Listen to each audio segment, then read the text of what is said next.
I know you've got an ear out for the start of the podcast, but before we jump into today's episode, I wanted to remind you to keep an eye out for Darryl Lee's limited edition Christmas treats, because they're in stores now. Like the iconic Christmas nougat pudding, so yummy and a gorgeous little gift. And some delicious Chrissy-themed twists on your favourite treats, like the Darryl Lee Rockley Road with chewy red and green jelly pieces, green and red crunchy milk chocolate balls, my favourites, and green apple and strawberry flavoured licorice. Watch them disappear.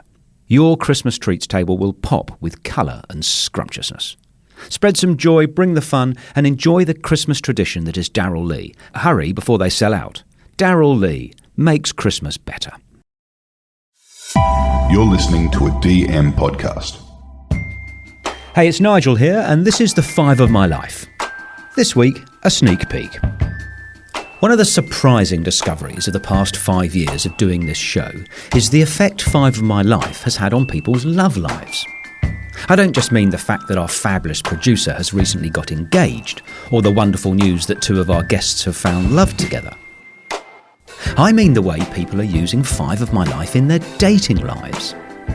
This was brought to my attention when a listener called Kat Milner wrote in saying, and I quote, "Just wanted to tell you I've been using 5 of my life as an icebreaker on dating apps and it's been really good."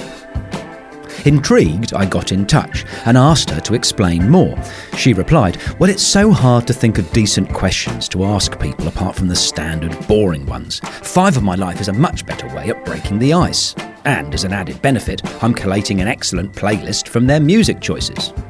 It wasn't why I created the show, but I'm delighted if it indeed does help a few listeners in that regard. I love hearing how people use 5 of my life in their personal, family or business lives, so please do keep those messages coming in. All of which leads me to our next guest, Angela Mollard. Angela is one of the nation's most popular journalists with a high profile across TV, radio, newspapers and magazines.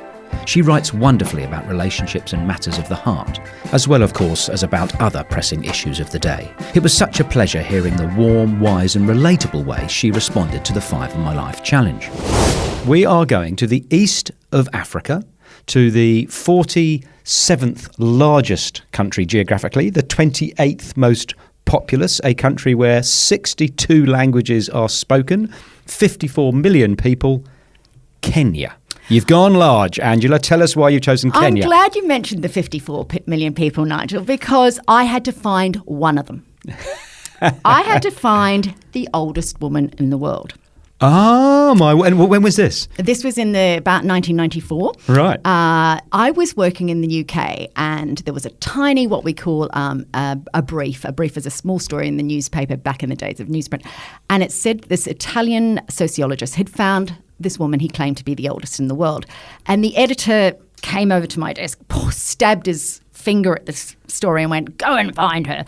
And, you know, in British journalism, if you're told to go and find, this is the days of, you know, you did everything on spec. And so I had to find this woman. So I phoned the Italian sociologist, anthropologist, and he said, no, I'm not going back until the end of the year. You can come with me then, but I'm not going then.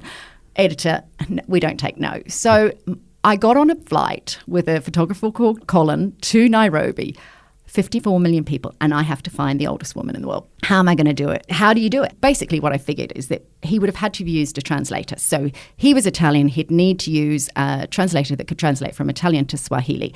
So I went to the universities. I went to 3 universities. On the 3rd one, this is the days of visitors' books. I opened the visitors' book in the languages department, flick back a few pages, and there is the name of the anthropologist.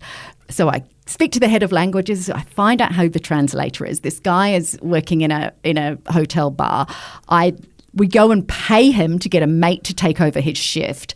And we drive, he knows where this woman is, and we drive like 3 hours outside of Nairobi. This is just after some tourists have been slaughtered in Uganda. So like I'm telling Colin to let my mum know that, you know, that I did love her. Anyway, so we get there, we pull into this yard, this mud hut, there's chickens everywhere. And I go into this tiny mud hut and there's this tiny, tiny woman and she's wizened and she's wearing this sort of cardigan. Be sure to tune in next week to hear her episode.